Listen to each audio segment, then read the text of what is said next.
We're joined by Eric Eggers from the Drilldown podcast. He works with Peter Schweizer and that Government Accountability Institute. Eric Eggers is one of the smartest people we know. Welcome back, Eric. How are you?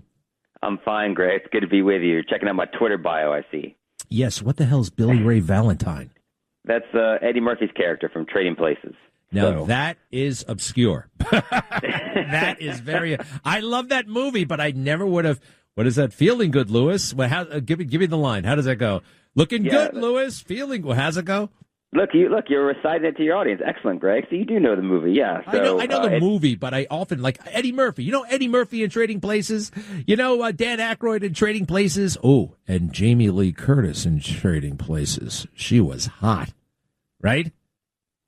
I would say most people would tend to agree with your assessment of her in that film. Yes, Greg. Oh, that's wow. Correct. You are straight and narrow. That is, oh, boy. All right. Very good. Very good. You're at the assessment. Hey, Eric, just let me get your take, please. You, Peter Schweizer, what are you guys saying about this tariff thing, which, quite frankly, I think it's going magnificently, but I could be wrong. Tell me what's going on. No, I think, it's another classic overreaction from the media. And in fact, and I love that you are so complimentary of our Drill Down podcast. We just released our latest episode today on this very topic. We talked about how, we run these massive trade deficits with so many different countries throughout the world. And the media, and they look at us as if we've kind of this unprovoked thing. And we use the example. It's like if you catch a kid and you see a kid throw a punch and you're like, why are you punching him? What you haven't seen is the other kid that's been doing things and committing economic and fiscal assault against them for the last multiple decades. And that's exactly where we've been as a country. And thank goodness Donald Trump, I think, is standing up. He's rejiggering the economy. I think the Treasury Secretary is doing an excellent job of messaging on this because, the reality is, he said this in his Tucker Carlson interview, more Americans than ever took European vacations last year, but they also have used food pantries more than ever before. So you have two tiers of the economy. We know under Joe Biden, we talked about two tiers of justice. Well, there's two economies, and Donald Trump is standing up to try to take back some share of the American dream for the people in the lower 50% who don't own stocks. So while everybody's freaking out about the stock market, I think it's like the top 10% of wage earners in this country own 88% of the stocks. And if you look at the coalition that put Donald Trump back in office, it's young people, it's working poor, and it's people without a college education, and a majority of those people don't own stocks either. So, they're trying to lower interest rates. They're trying to make owning homes, and they're trying to save us money on the repayment of the debt. We got $9.2 trillion in debt that matures this year, and so they're trying to take a look at the things that impact everyday Americans, and I think that's what it's about. Wow. Hey, European Vacation you mentioned. Great movie, National Lampoon's.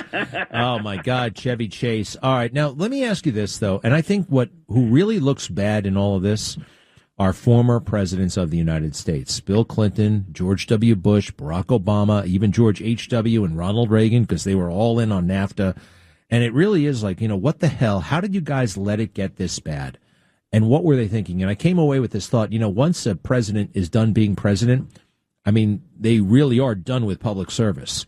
They are in a race to make as much money before they die.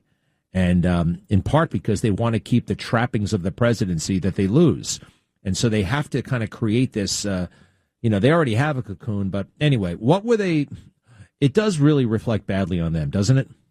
Oh, it absolutely does. And, you raise an excellent point, Greg, because Donald Trump was independently wealthy before he came to office, unlike everybody else, as you noted, who then it's a race for cash after the fact. And so Donald Trump is motivated by different things. So you're sort of upending the global world order. Well, that global world order is who's paying you for post-presidential appearances and speeches, and you get to be part of all these cool clubs, and you get to, you need this network of international associates that you've made when you're president. We've reported before, Bill Clinton, of course, gave 11 of his 13 most lucrative speeches when Hillary was Secretary of State. I mean, they never stopped cashing in on public service, but Donald Trump doesn't need to do that stuff. And so you're right. He's not afraid of upending and saying, the quiet part out loud. He did that in his first term, and, the media made fun of him like he's this kind of boorish caveman. but nobody's making fun of him now. I think people are like, no, look, he's bringing them to the table. Vietnam has come to the table, and they want to negotiate. There's going to be a massive uptick in these bilateral deals, and I think that's what the tariffs have been about. We're trying to get China and Mexico and Canada to come to the table on fentanyl. He's trying to get other countries to start taking more of our goods. And, and he's not worried about what's going to happen to his post-presidential portfolio. He's worried about the pocketbooks of everyday Americans right now, and that's what he's doing. So that's incredible. That's really incredible. And I think we're witnessing a great president right now, a great president. This is greatness. This is greatness in action. And this is what it looks like. This is what it feels like. And I don't think it's being recognized yet, but it will be. It will be ultimately. Let me play this for you, if you don't mind. And I want to go a little bit deeper as to why he would say something like this. Hey, do me a favor, Mark Gastineau. All right, thank you very much. You know Mark Gastineau, the football player? He's an aggressive listener of the show. And I mean aggressive. The great football player. Cut 5, please. Cut 5. And in the end, I think we're going to have a world that does a lot better, but they have to respect the United States. And nobody but me would do this. Nobody but me would do this. It would be nice to serve, a nice, easy term. But we have an opportunity to change the fabric of our country. We have an opportunity to reset the table on trade. There's that. And also as to who would actually do this, who could actually pull it off. No, we'll leave that alone. But he knows what we were just talking about, that he is the only one. Hey, did you hear the rumor that Bagram Airfield may be turned back over to the Americans by the Taliban? I did not hear that, but it wouldn't shock me. I mean, that's the thing. Just Greg, think about this. Donald Trump hasn't even been president for 3 months, and we're having conversations about restoring fiscal sanity to the American budget, right? We're actually talking about cutting spending. We are cutting spending. We're trying to lower the payments on our debt. We're trying to, we cut DEI stuff. Now everyone's like, oh, yeah, the things that we pretend to care about for 4 years, we don't actually care about it. That's why even Gavin Newsom's distancing himself from that kind of stuff. So it's been a fundamental reshaping of the cultural ramifications of the country, the conversations we have, the way we look at spending. And so it wouldn't shock me if the Taliban wanted to turn the airfield back over. Remember this, there's that famous story that I think like Wesley Hunt and Byron Donalds from Congress, I think, are telling Sage Steele about Donald Trump telling a negotiator for the Taliban, you guys aren't going to touch anybody. And if you do, I know where you live and you will die. I mean, that story, which I think should have been reported when he was president, and of course it wasn't, that just speaks to the things Donald Trump says to people. He doesn't care. And I think the international community responds to strength, and Donald Trump is great at projecting strength. So I sent Mohammed a picture. I showed him, and I said, Mohammed, this is your house. Yes, this is my house. Why do you have it? Because I know, and you will lose that house and your life and so much. Now, when he tells that story, it is... It really is amazing. All right, so all this stuff is great. I feel like the momentum is here. Let's just get a little bit ahead of ourselves. 2028, President Trump, I find it very strange that he can't run for president again. I really don't like it. Any other federal office holder can hold the office forever. You can be a congressman forever. You can be a senator forever. But you can't be a president for more than 2 terms. That sounds unconstitutional to me, totally. But who do you see next? And I'm hearing murmurs that J.D. Vance may be wearing thin in the West Wing. I don't know if that's true, but anyway, do you have any predictions on who could do this? Who could be like Trump, genuinely? Well, first, let me just push back a little bit. I'm not sure. Just ask the person whose job it is to take Mitch McConnell to the bathroom if they think it's a good idea that you can be an elected official for as long as you want to be. Okay? I don't know that it is. So I do think like term limits and some age requirements are not the worst ideas in the world. Now, that said... Well, I like term limits too, but we don't have them. We only have them for the president, and they're not going to happen anytime soon for the Congress. So it just seems unfair to me. No, I hear you on that. Tell me about this J.D. Vance situation. This is news to me. Nah, I don't want to get into it. J.D. Vance is a young man. People forget he's only 40 years old. Mm-hmm. And he's only been in politics, actually, for how long has it been? He got there in 2023. Can you believe that? Yeah, right. And there's a little bit of a learning curve, people who are around him. But then again, that could be fake news or people who are jealous of him trying to trip him up. because there are other, young Turks out there, Marco Rubio, Ted Cruz. They're hungry. They see themselves as president, not J.D. Vance. So it could get interesting. What about on the Democrat side? I saw this. The polling for the Democrat Party, 23% approval rating right now. They are in utter shambles. And I don't know. I think they're just, are they finished? What?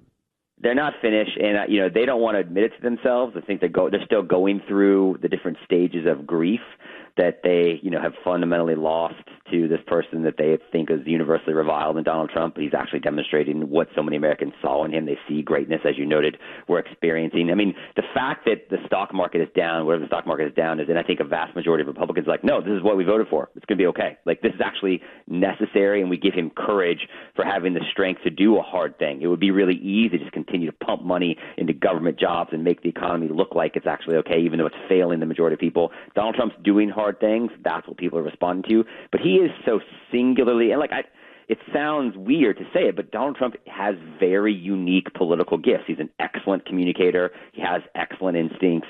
And nobody, I mean, you mentioned Marco Rubio, you mentioned Ted Cruz, J.D. Vance. None of those people are like Donald Trump. And so I think, but in 2013, no one would have said Donald Trump would win in 2016. So I don't know who will emerge for the Republicans, but I will say this. I think it's going to be Gavin Newsom for the Democrats. I think that he's being very smart. He understands that what the Democrats ultimately have is a problem with masculinity and with white males specifically. If you look at all the guests he's had on his podcast so far, they've all been white males.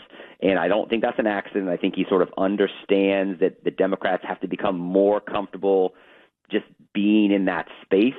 And I think that, look, he's a good communicator. He is trying to understand how Republicans communicate and like what policies are resonating with people. He's like California's Cuomo. I mean, the guy is basically responsible for death and destruction. And I understand he started the podcast.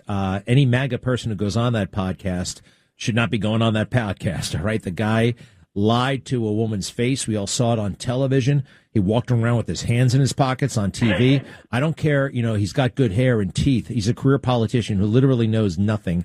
And now he shouldn't even be doing a podcast in my book. He's doing the podcast at Monday afternoon. Monday afternoon. That's a work day. And he's screwing around with a podcast in dungarees and jeans. I can't stand that guy. But, hey, do me a favor. Foster kids. Make a pitch for the foster kids. It's amazing. How many foster children have you fostered? My wife and I started fostering. In fact, Greg, on Saturday was the 9th anniversary of when we adopted our daughter from foster care. So thank you for asking. We've been foster parents for, 11 years, and we've had 21 plus children from the foster care system enter our home. So yeah, I think it's a great way to be part of a solution. But I would just encourage you to say, and you could have somebody who's far more qualified to do this than me, but part of being a foster parent also means, in my opinion, when appropriate and safe, partnering with the biological parent who is experiencing a challenging moment in their life and trying to work with them to try to ultimately, the goal of foster care is reunification, if at all possible. And so it's a great way to care for children, but it's also a great way to just see who God puts in your life and what he can do through those relationships. So you're so kind to ask. No, well, that's beautiful. That's beautiful. And I kind of there's a different foster kids. The parents are still around. Orphans are different, right? I mean, it's an orphanage and a foster. It's a totally different situation. And I'm so glad to hear that. Hey, can you name this tune? Eric, go ahead.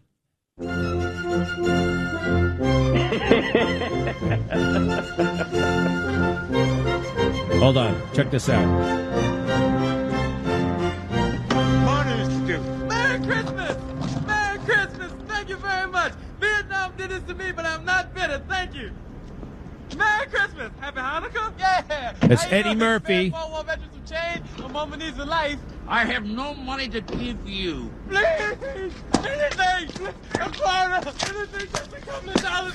Anything! Oh, my gosh. I don't remember this. Eddie Murphy's getting hit by the Bellamy brothers. All right, stop. That's Trading Places, and happens to be Eric Eggers' favorite movie. Safe to say? Favorite movie of all time? Well, it's actually just a reflection of how I feel. I mean, I went from basically being this punk kid to, who had the worst car in my high school parking lot, and now I get to talk to people like you and work with Peter Schweizer and, do things. I get to do the equivalent of like living in the mansion that Lewis, Dan Aykroyd's character used to live in at the beginning of the film. So that's why I say I'm like Billy Ray Valentine. I still kind of feel like I'm on the street pretending to be a blind guy. So. Oh, wow. That's so cool. Eric Eggers, you are fascinating. Our best to Peter, and check out the Drilldown podcast. It is fantastic wherever you get your podcasts. Thank you, Eric. We'll be right back.